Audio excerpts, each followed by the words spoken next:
Hey guys, Ronan here. I decided to put together a quick video to help out beginners with a few tips on Killing Floor 2. I picked up this game about a week ago. It's still in early access. I decided to show you guys. This is my first solo play on normal. I wasn't sure how well it would go by myself, so I decided to try it on normal. So first tip is you're going to start off the wave and you want to go scavenge as many items as possible. You want to grab, I got lucky, I got body armor. You want to grab as many ammo cans as you can to get your ammo up so you don't have to buy any ammo on the next round.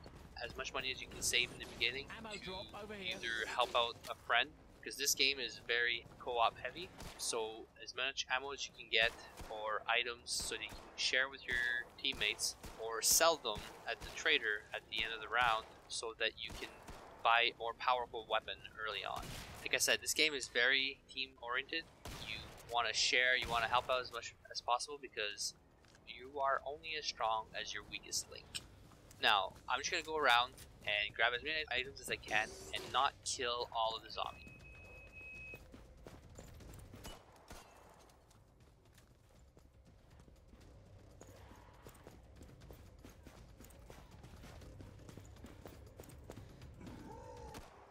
Now, if you've noticed, this one's still attacking me even though his head is blown off. So you don't have to keep shooting them, they will bleed out.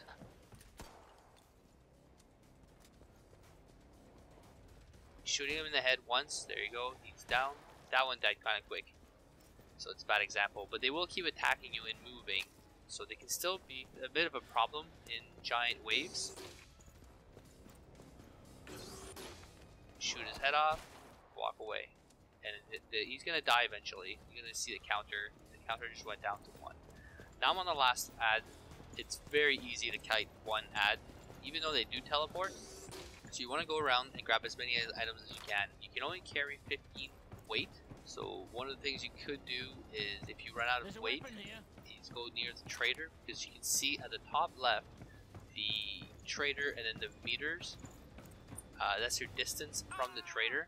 A square like you see now will show you that you are on the same level and heading to the right direction. An arrow tells you where, in which direction it is, on your right or on your left. You are referencing that you are the dot.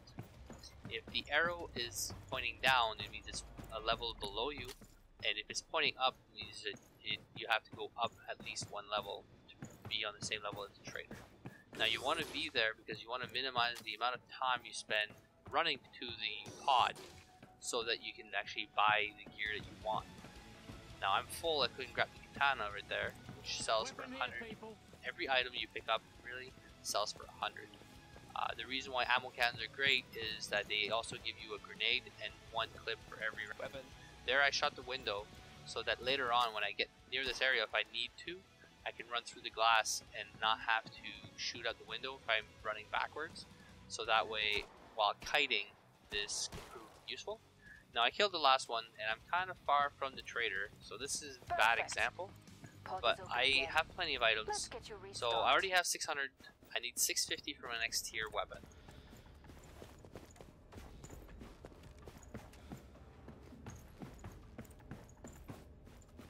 Bring up the trading controls and upgrade your gear. I sell the shovel and sell the rifle. I'm at 846, which is good enough. I got some ammo, I got a new weapon. Now I'm carrying 2 shotguns, which is going to carry me for a good amount of the game. So basically your first 2 waves, you can spread out and not have to worry about being grouped up.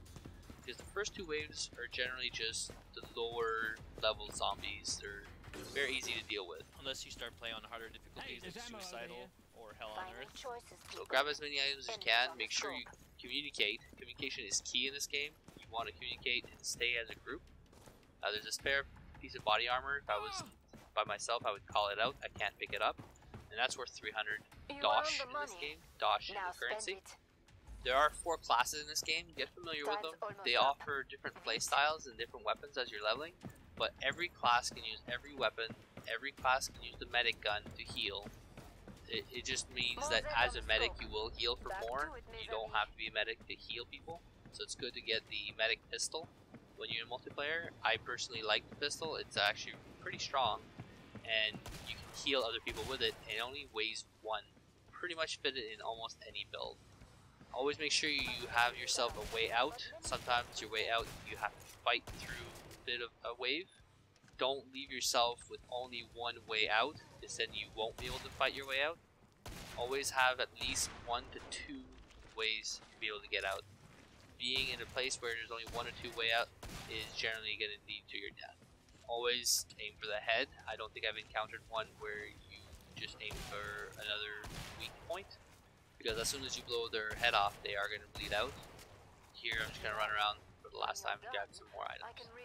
I'm going to cut the video short, just because there's no point in showing you just me running around, because I do go a little overboard with my running around. But while you're trading, the items on the floor will respawn, and those that were left on the floor will either change to a different item or disappear.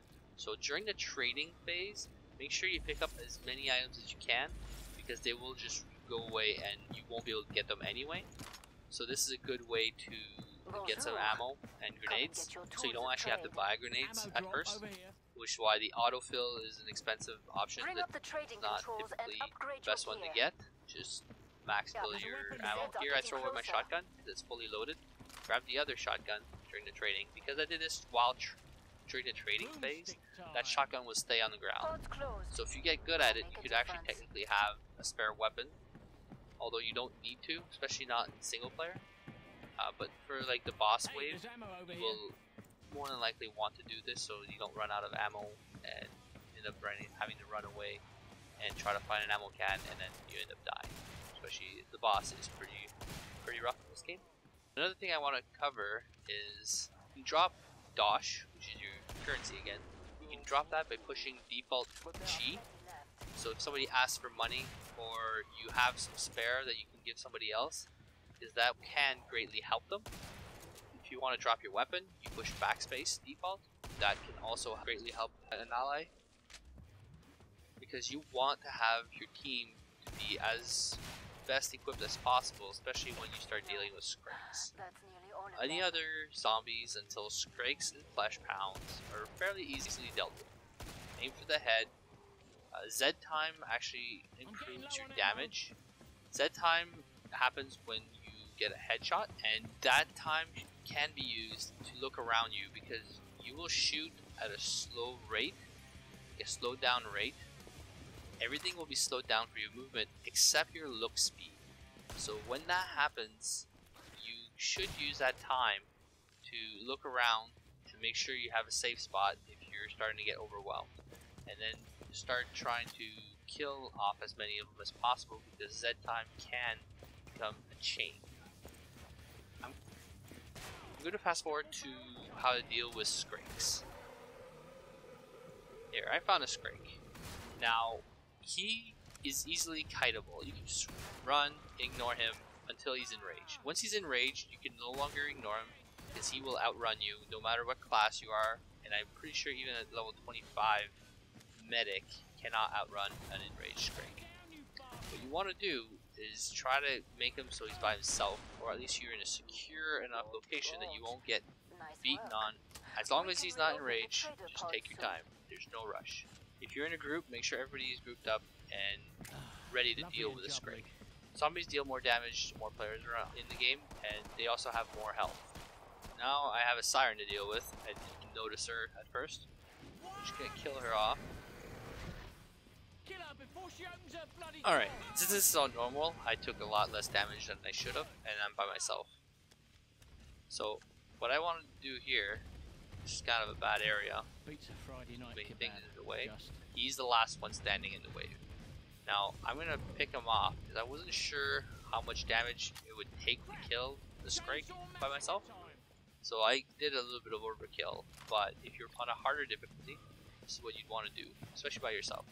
So shoot him until he enrages. Try to aim for the head. You'll know that you got a headshot by the crunching noise, the bone crunching noise you're hearing here. And then you just want to weaken him enough that he starts enraging, and you have your main weapon ready to go. You just switch to it, and it's fully loaded.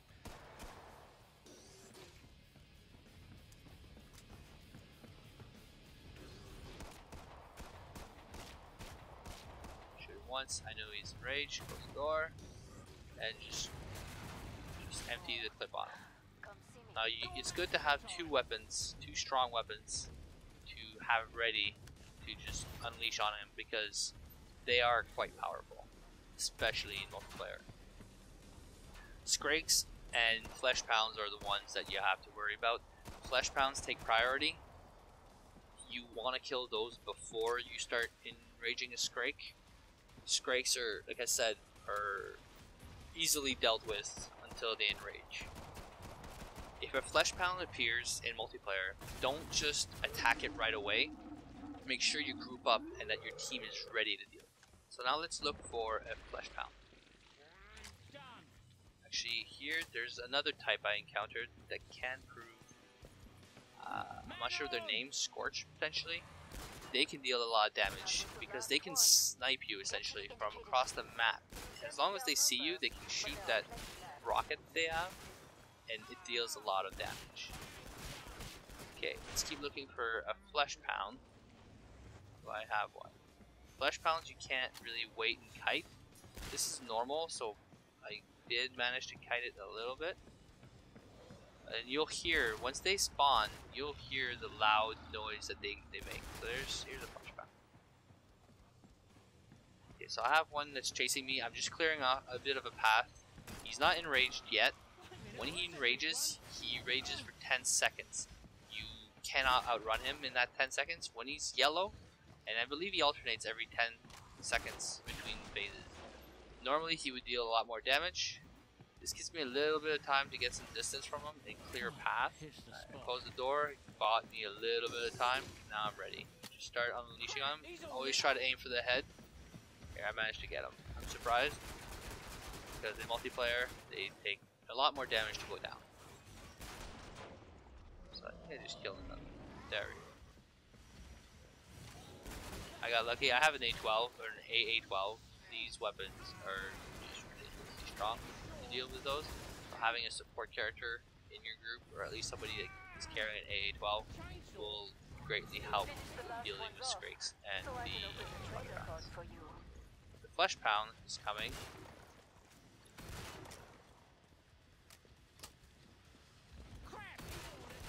Here I get lucky with a grenade. Well, almost unlucky. I thought I could throw the grenade through the glass. It ends up that can't break that glass. I threw another grenade. He's charging, and there you go. Just got lucky. So then we have a Scrake. I'm gonna do the same tactic, and I'm not sure if I noticed. There you go. There's another one. Because he started doing his roar. So he's about to charge me, and I'm gonna switch weapons. There you go. Blew his head off. Always aim for the head. I mean, you don't want to miss your shots, so always land your hits. But you always want to aim for the head. Now here I got back into a corner, which is really bad. I'm surprised I lived. You never want to be back into a corner, because then you're just Friday night kebab. So here, this is another tip. What you can do for the boss fight or any other fight, you autofill or you fill up your guns, drop them, and spend your money on another AA12. This way, if you start running out of ammo, instead of looking for the ammo can, especially during the boss, he takes a lot of hits. You can just run here and you'll have your guns ready. You should be able to pick one up, no problem. You just have to remember to drop your gun, because you won't just reload your ammo. You'll have to switch gun entirely. We're at the boss. He deals a lot of damage. And what he ends up doing, he ends up singling out players, really, which is really bad. You want to always try to keep cover in between you and him so he doesn't shoot you with his guns. His grenades, you want to avoid those because they do a lot of damage also. You want to maximize your armor, so you don't want to get hit too much, because once your armor goes, he will hit like a truck. So here I managed to try to run away. You can't really kite him because he is faster than you also. And the more damage he takes, the more enraged he becomes. And he runs even faster, he's stronger, and he will eat your life 3 times. You cannot avoid this, he will grab you.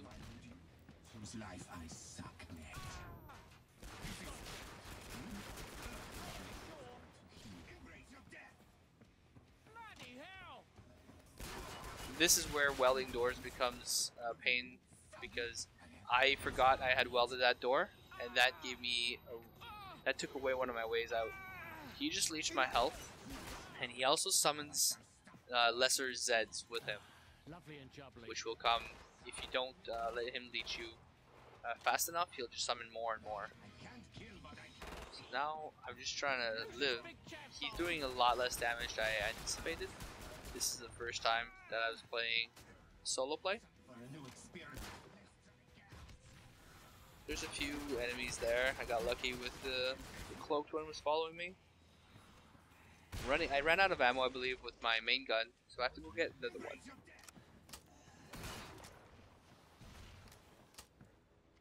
Sorry, I almost ran out of ammo with my main gun.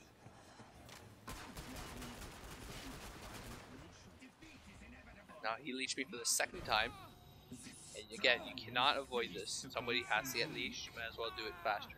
While he's leeching, or even charging leech, he takes a massive damage reduction. I believe it's 85 to 90% damage reduction. Get a few hits in, heal up.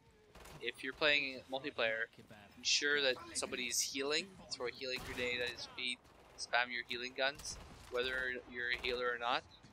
I'll pick up my second AA-12 because he does do a lot of damage, and you don't want that person to just die. So it's a loss of ammo and lots of resources, and you need all the help you can get for killing this guy. Now, this is the last time he'll leech my life, so at this point you want to throw as many grenades as you can to try to get them so that he will take a pause there, and you want to do as much damage as possible, and then everybody just unload on him, but keep cover between you and him for those bullets that he shoots. They hurt. Now he throws nerve gas. Doing a lot better than I thought, but then again, this is normal. So, trying to find a good vantage point. I need to find a good spot where I can shoot him and not get hit.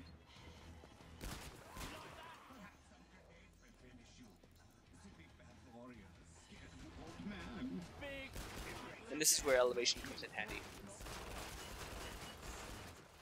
So he's almost done. I'm reloading. I'm almost out of ammo for the second gun. I only got 10 rounds left, so I'd have to go get another weapon, and I get lucky right there. And he's dead. Now this, in multiplayer, I failed a lot because people don't stick together. They just run around. It's a big pain in the ass. Well, hopefully you like this video. I'll be posting a few more. I'm really enjoying playing this game right now. Still waiting for Heavensward to come out. It's one of the best co-ops that I've played in a while because the team play is like, you need a team play, you need communication, you need to follow your team and help each other. You don't just run around and do, like, it's not a solo game unless you're playing solo mode, but it's, you don't just have one guy do everything. It's very hard to carry bad players. Thanks again for watching. Don't forget to subscribe to see what other videos I post. I post at least one review per week and at least one guide every week on a video game I'm currently playing. If you have your own tips for beginners, please feel free to post them in the comments, and let's try to get more players playing this game.